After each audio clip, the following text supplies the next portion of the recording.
Hello and welcome to an all-new Marvelcast Explosion Network's hub of all things Marvel. A place to talk about everything MCU and beyond, from Avengers and Defenders to Jarvis and Marvel. My name's Ashley Hobley, you're definitely 100% totally human podcast host.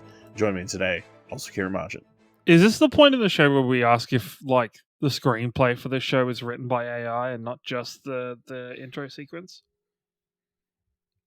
Possibly. It could Do you think it was written by AI? I don't know. This shit was all over the place this week. Holy fuck. So again, we're talking about the latest episode of Secret Invasion, episode 3, Betrayed, directed by Selim, written by Roxanne Paredes and Brian Tucker. Fury uncovers a rebel Skrull plot. Love these descriptions. Very descriptive. Ciaran, what did you think of this week's episode of Secret Invasion? This episode was all over the place. I don't know. It felt like it got to almost an interesting point at the end of last episode, and then the start of this episode, it felt like it needed to put the spaghetti that it dropped on the floor back into the pot as quickly as possible, and kind of undo like a good percentage of like the last portion of last episode. Or maybe even most of what we worked through last episode, because Nick was at his house with his wife for all of 5 minutes, and they had a semi-conversation, and then all of a sudden, without him really learning anything or showing any difference, he's back at it again in the pub with Talos. I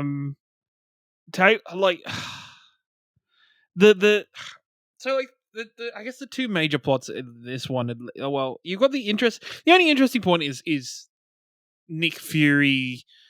Pretty much there's discussion between Nick Fury and his wife at the start and the flashback leading to it. Yeah, that was the only interesting part, and the kind of alluding to the fact that she might be working for Gravik, or she might be on Gravik's side, or there was some kind of. She is leaning towards that, or over the years she has, because Nick fucking fucked off and went to space, she has gone back towards kind of being Skrull favored and maybe falling in with Gravik. But then pretty much everything about Nick and Talos this episode fucking confused the shit out of me, because I felt like once again I just keep feeling like I am getting whiplash from Nick Fury's character. For the point, like especially that bar scene, when he apologizes, or when he says, Talos, I need you, or whatever that stupid line was, I was waiting for like Talos to grab like a beer bottle, smash it on the fucking bar, and stab him and be like, you're not Nick. Nick would never say that. You're a fucking Skrull trying to pretend to be Nick and put me into a trap. Like, that's what I was honestly waiting for. And then it just kept going, and they're like, oh, no, actually, he's using the car that Nick's been using. So I guess it must be Nick. But then it's just, I don't know.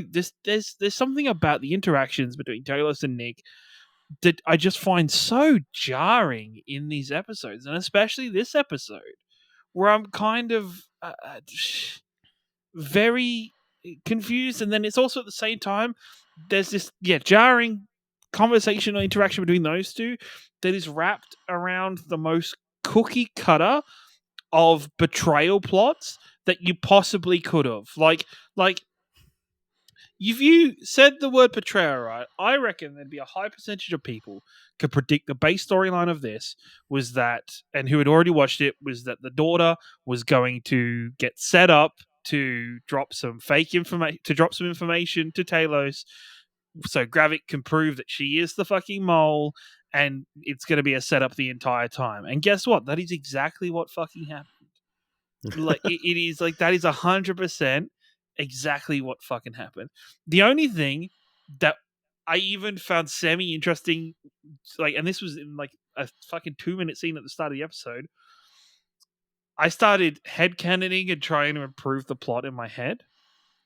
What if the new, this random new introductee Skrull character that's like being part of it and like doing like was part of the mission on the sub and everything.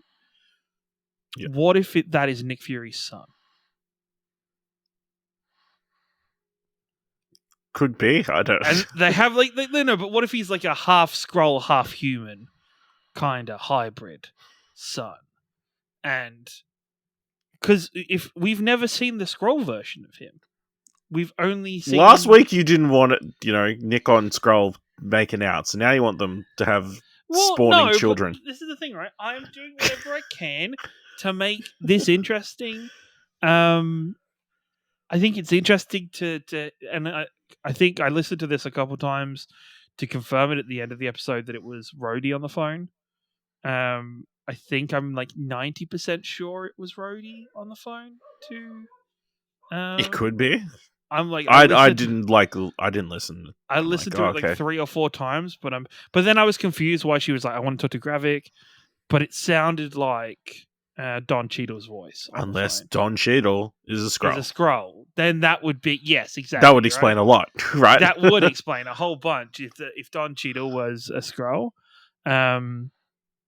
And then also Nick's and because there's also that point when Nick ran into the pub and was like, "Hey, Talos, I know there is a mole inside the US government and I know its identity." But then that kind of subplot completely disappeared. No, I think he just knew there was a plot that But how did he know there was a plot? I think, from memory, it's when he stole his wife's phone. Like she was on the phone to somebody. The phone was there on the counter. Looked at it. He looked at it. It implies he totally, based on the information we know after, he went through that phone. I don't know. Yeah. How did you feel about this episode? I enjoyed moments. I didn't have a problem with Talos and Nick Fury in their relationship. Okay. I feel like, it's old bickering old friends. These guys have known each other for 30 plus years. And it's just one of those times they're having one of their little tiffs, little rough patch in their relationship. Really, if you hadn't told me Nick Fury was married last week, I would tell you he's married to Talos, because it seems like they're a bickering old married couple. This episode, he's telling her Talos is telling him all the things he's done over the years that he never appreciates, and he doesn't need to say thank you, but just to be appreciated and not thought of as the person he's cleaning up the mess of. I thought that was all really fun. But then it's over the top of this like pretty basic mission of stopping a massive nuclear warhead from taking out a United Nations plane. Can I ask a dumb question, right? Sure. Why did they need the Skrulls on the sub? To make sure the job gets... I don't know. But they couldn't even make sure the job got done. I don't even know. Was it to... Were there Skrulls on the ship? Because because the in that opening scene where they got like there's the I guess the more high military leader of the Skrull, potential Nick Fury's son, and one of the other Skrulls. When they look at the folder, the old man who is the one trying to tell the captain, "Hey, this is your duty. You have to do this," is one of those Skrulls is one of those people that they have to turn into. And that's why when it aborted and the guy went to pull the key out, the other one tried to like jam the key in and turn it before he got the chance to abort. Yeah, okay. So that was Skrull. But then I was confused. I'm like, okay, so why are they Skrulls? What's the point of them Skrulls if the person commanding this thing to happen is already a Skrull?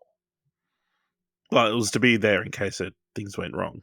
But things did go wrong, but they didn't do anything about it. Well, they clearly weren't good enough. He wasn't a good enough soldier. You know who that guy probably was? It was the new recruit.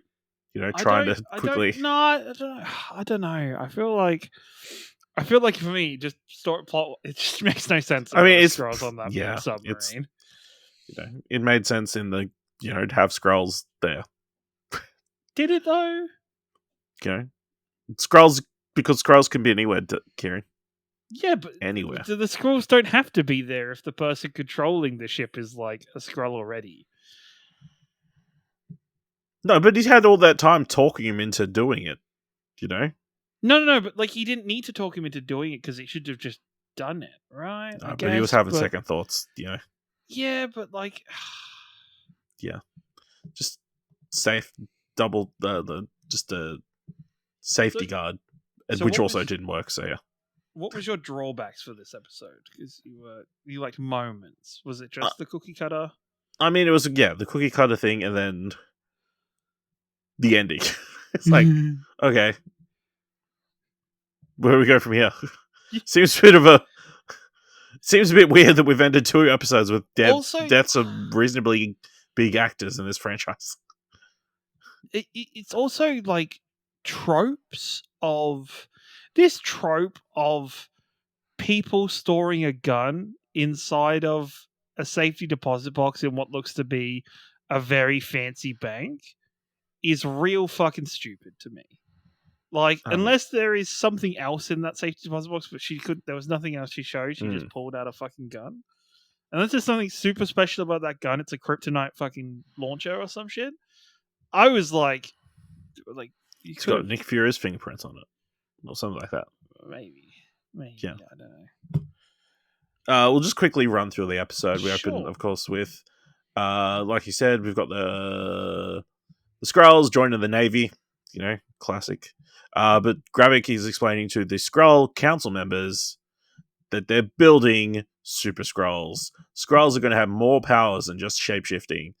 So yes, it's kind of Skrulls. They're getting the super soldier serum. Yeah. It's they're getting extremists. Yeah. As we saw from him getting stabbed later on, he got the extremist glow of healing. We really are building back to Iron Man 3 being an important movie in this. I feel like that's been the whole point of the MCU, is to retroactively make things more important. Make Iron Man 3 more important, specifically. Yeah. We do get a flashback to 1998, New York City. Fury is trying to get some information. Apparently, so Scylla, Nick Fury's wife, is giving information for Dreykov's men. And reading from this, in Black Widow, Dreykov is the center of operation that Hawkeye and Natasha talked about in Avengers, the one in Budapest. So that's a nice little callback. But yeah, we get to see some of Nick Fury's moves. He comes in and says, "Hey, you got a pretty face." I will say, right, it's almost frustrating that the chemistry in this scene alone is off the fucking charts and is really fucking good. And I'm like, bro, I could have just watched a series of these two. And like, they're budding romance. There's still time. There's still 3 episodes. There's still 3 episodes. But it's frustrating when I compare it to some of the other stuff in this episode. It's just, We do cut forward to present day, and Scylla and Fury are talking. And she points out, hey, it's kind of weird that, I mourned you when you blipped away, when Thanos snapped, cried, and then you came back, and then you're like, peace out, and then you left again. She's like, no, that was the turning point, It's very messed up that Nick Fury did just leave the planet when he is married. Yeah. And I feel like the sooner we get the explanation as to why he left the planet, the better. I think this is all, I don't know, this all just, I feel like maybe I will hate this current version of Nick Fury less once there is some context. Like, once there is more. But at the same time, I'm like, I don't know how much context anybody could give that will make give me an explanation, or will make me retroactively be okay with just the deterioration of Nick Fury as a character and just how kind of off the wall and almost a bit deranged he is in this series compared to his, the Nick Fury we've known for the better part of for over a decade. All right. So yeah, what do we got? Gravik interrogates Gaia. Thinks she's the one who told the cops about where Brogan was. or where Gravik was or something. Whatever. More importantly, he goes to a London museum and goes to meet with Talos. That was a cool scene. I like that whole entire sequence.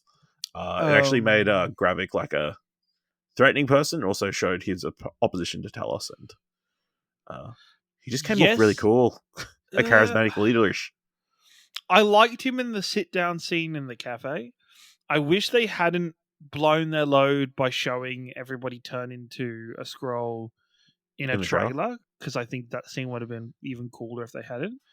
But also, the only thing that I thought was really fucking weird, but then I guess when you have the reveal that everybody's a Skrull, it kind of retroactively doesn't matter, is just him semi-shouting about killing Capitalist and pigs. blood and soldiers and leaders and all that stuff. Like, when he's like semi-shouting that stuff at the start of the interaction, I was like, bro, you just like yelling in the middle of a museum. Somebody's gonna fucking be like, what the fuck? Interestingly, Talos puts a knife through Gravik's hands, and he manages to heal himself. Extremis, has he already gone out the super soldier? Yes, so he's already got Extremis. Super Skrulls, yes. Yeah. So and then if he ends up exploding, I'm gonna be pissed. Yeah. So then we get a random person handing Talos a phone, and then I just happen to see Gaia standing by the car. Well, yes. It's then I thought that scene was very like the handoff between Gaia and Talos. I was like, okay, that is what it is. When it was like the choppy scene in the end where it's kind of like block him off, and then there's like the van's randomly pulled there, and Gravik kind of either like taps the side of the van or looks like he goes to open the door at one point and then walks around it. I'm like, okay, either at some point later we're going to have like a Ocean's 11 style, hey, this is what really happened at this moment, and we see this from a different angle. Or I guess afterwards I was like, oh no, that's just all covering up for her getting back to the car in time after changing into the old man, I guess. Yeah. So this is what happens. So Guy gives Talos the information about the submarine that she heard about, entered into the phone, gave that to Talos, and that's why they were able to track down the Neptune thing. He does come to the bar or the pub, whatever, to ask him to help find somebody higher up in the US government. According to the article I'm reading, it is Rhodey. It is Rhodey. Yeah. Last episode, Rhodey called Nick Fury, Nick. And nobody calls Nick. Right, okay. So, that might just, it's awfully suspicious. But yes, it seems like Rhodey is a Skrull. Is a Skrull, okay. Also, it's kind of funny that, like, the only other major MCU person that's shown up in this show that hasn't been killed off yet, also a Skrull. Yeah. It's kind of a little bit... Guys, it could be anybody. Even your favorites could be the Skrull. Yeah, we don't know how long he's been a Skrull for. Also, Nick Fury just completely shitting on an English breakfast. What's up with that? I was a bit... two things, right? One, fuck you, Nick Fury. English breakfast is breakfast of champions. Two, I feel like his comments are appropriate when the way Talos ate that, I think it was a bit of like tomato. The way he ate that chunk of tomato and then was kind of dealing with it throughout the scene made me uncomfortable. Because I was like, you're a monster for eating it like this. Who the fuck eats like just that much tomato in one bite? And then Skrulls are weird. Yes, they are, but English breakfast is top shit. Okay. Then we do get the long... Oh, no. Nick calls... who is this? Olivia Colman's character. She's upset that, This is like the best part of this episode. This interaction... Best, like I think anything. You know what? She has stolen the show in all three episodes so far for me. She is. We already know Olivia that she's amazing. Yes. But that whole interaction and having a little eye patch for the owl, I was all about. Instead of just getting rid of the bug. Such a great scene. Yeah, Olivia Colman is she's clearly the highlight of the show so far. But yeah, she points them in the direction of Commodore Robert Fairbanks, or Bob as we call him for the rest of this episode. The whole discussion that Talos has about Nick Fury not ascending the ladder without the help of the Skrulls is this series kind of diminishing the legend of Nick Fury? When it's like, oh, he just had people helping him the entire time. I think yes and no, because I think until Captain Marvel, everything Nick Fury did was still Nick Fury, right? Like everything, like him having Skrulls there or not doesn't change anything. But at the same time, I don't know. This is the thing, right? Is this show just ruining Nick Fury for me? And I almost think the answer is yes so far. Like, I almost think he is. It is being ruining Nick Fury, and like I don't like. It was even to the point I remember sitting through Far From Home, and I remember sitting through the whole movie and being like, Nick Fury's fucking weird in this movie. There is something weird in this movie, and then it has the reveal that he is not Nick Fury. He has been Talos the entire time, and then you go, this makes sense. I have that feeling again, and it's even worse this time during this series. But I'll be annoyed if they go, oh lol, he was a Skrull the entire time again. No. He's just gone through a traumatic experience, Kieran. But I don't. He's called post-blip traumatic stress disorder. I guess. But he was completely fine the last time we saw him. It's kind of... Also, I just thought it's funny, like, you know, when he does the big fake his death thing in Winter Soldier? Mm-hmm. Probably Skrulls helping him the entire time. All those doctors in that room, Skrulls. Didn't trust anybody in S.H.I.E.L.D. Secret unit. I guess so. I don't know. Yeah. It just... I don't want all of MCU history to be retroactively... Oh, there were Skrulls everywhere the whole time, by the way. Yeah. There were Skrulls everywhere. Even before we find out that Colson was a Skrull. No. He died, so... Yeah, that's true. His body would have turned green. So they break into Bob's house. Talos pretends to be Bob, but that doesn't work out too well. They get Bob. They kill Bob because he wouldn't talk. And they end up having to ask Gaia to get the memory stuff out of the machines that they've got flipped the actual person to get the codes to stop the bombing.